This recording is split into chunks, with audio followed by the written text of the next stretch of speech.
اللہ تعالیٰ نے اس میں اپنے حبیب کریم صلی اللہ علیہ وسلم کو خاص طور پر مخاطب فرمایا۔ خاص طور کا لفظ میں نے اس لیے عرض کیا کہ قرآن کے اصل مخاطب نبی کریم صلی اللہ علیہ وسلم ہی رہے ہیں، کیونکہ اولاً یہ قرآن آپ کے سینہ اقدس پر نازل ہوا اور پھر آپ نے امت تک اس کو پہنچایا۔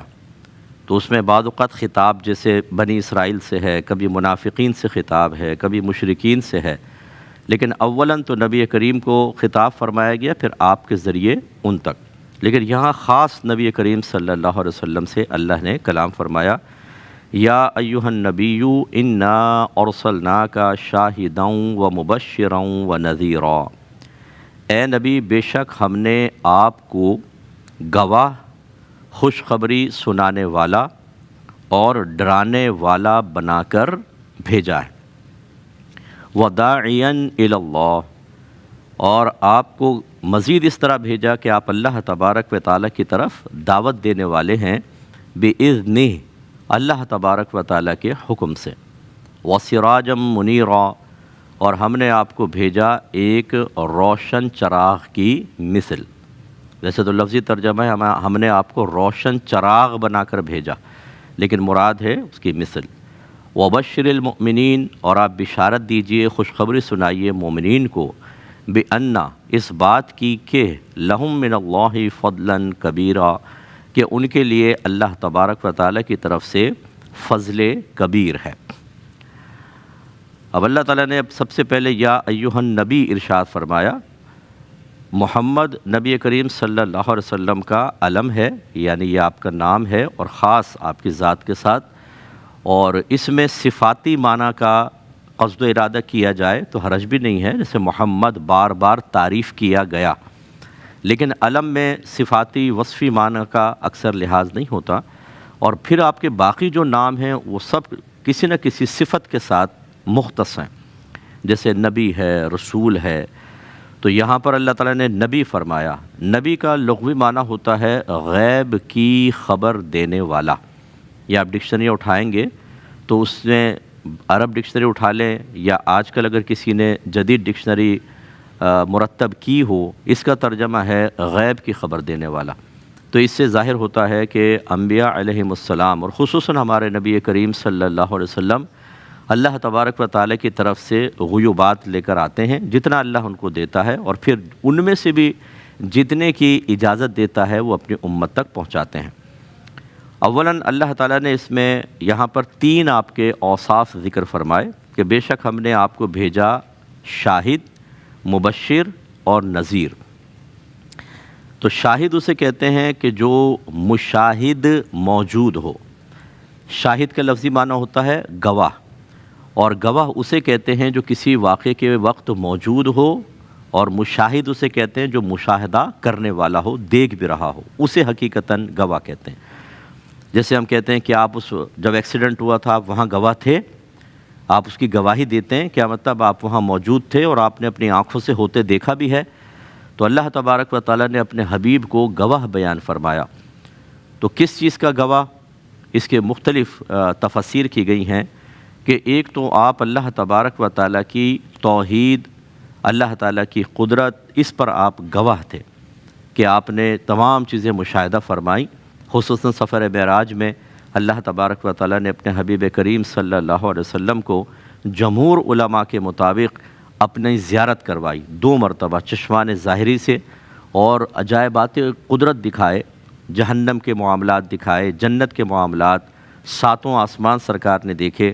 تو اللہ تبارک و تعالیٰ کی قدرت کے عجیب وہ نظائر جس سے بہت سارے لوگ محروم رہے، اللہ نے اپنے حبیب کو عطا فرمائے۔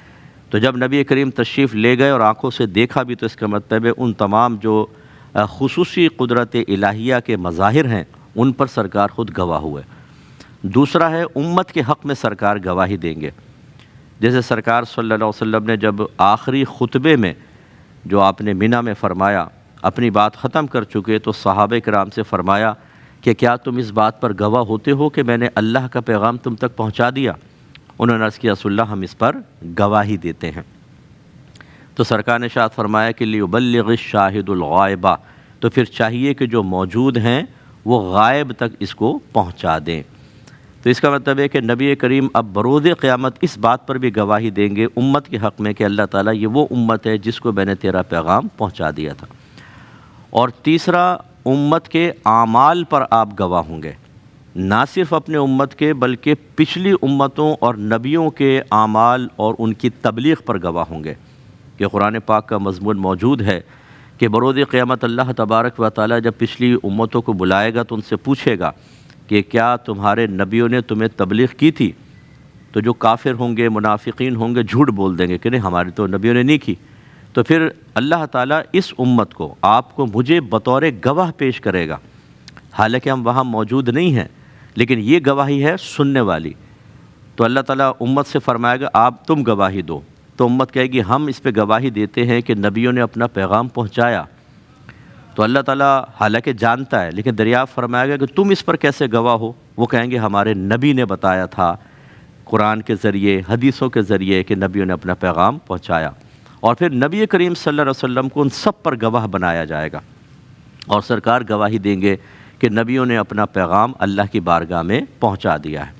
تو لہٰذا پھر امت کے حق میں بھی گواہی اور اعمال پر گواہی، ایک یہ ہے۔ اور دوسرا، صحیح حدیثوں کے اندر آتا ہے جن پر علماء نے اعتماد کیا، بدایہ نہایہ میں بھی اس حدیث کے اوپر اعتماد کیا گیا کہ نبی کریم صلی اللہ علیہ وسلم فرماتے ہیں کہ امت کے اعمال میری بارگاہ میں پیش کیے جاتے ہیں، اگر وہ اچھے ہوتے ہیں تو میں خوش ہوتا ہوں، اور اگر اس میں کمی ہوتی ہے میں دعا کرتا ہوں، ہدایت کی دعا کرتا ہوں۔ تو اس کا مطلب ہے کہ نبی کریم صلی اللہ علیہ وسلم اس امت پر گواہ ہیں۔ اللہ تبارک و تعالیٰ آپ کے سامنے، میرے اور آپ کے، ان کے سامنے سب اعمال پیش فرماتا ہے۔ بعض اوقات اس میں ڈاؤٹ پیدا ہوتا ہے کہ بھئی اتنے کروڑوں لوگ، اور پھر روزانہ ڈیلی ہم کتنے عمل کر رہے ہیں، تو کیا نبی کریم کی بارگاہ میں سب پیش ہوتے ہیں، آپ اس پہ گواہ ہوتے ہیں، سب آپ جان لیتے ہیں؟ تو یہ چیزیں بطریق معجزہ ہوتی ہیں اور اللہ تعالیٰ کے کمال قدرت کے تحت ہیں، یہ عقل میں نہیں آتی۔ آج اگر آپ دیکھیں، آپ کا سرچ انجن گوگل ہے، آپ اس پہ جا کر ایک لفظ لکھیے اور کلک کرتے ہیں تو بعض اوقات اربوں ویب سائٹس کھلتی ہیں، اربوں لنکس کھل جاتے ہیں، یعنی وہ آ جاتے ہیں، لسٹ آ جاتی ہے، اور آپ غور کیجئے گا کہ اس کے بریکٹ کے اندر اس کے ٹائم بھی بتاتے ہیں کہ کتنی دیر میں یہ سرچ مکمل ہو گئی۔ تو آپ دیکھیں گے کہ سیکنڈ بھی پورا نہیں ہوتا، پوائنٹ سم تھنگ ہوتا ہے، اور اربوں ویب سائٹس کھل جاتی ہیں۔ اس کا مطلب ہے سرچ انجن اتنا پاورفل ہے کہ اربوں کے اندر سے 1 ارب 2 ارب 3 ارب فوراً سیکنڈ کے کچھ حصے میں آپ کے سامنے پیش کر دیتا ہے۔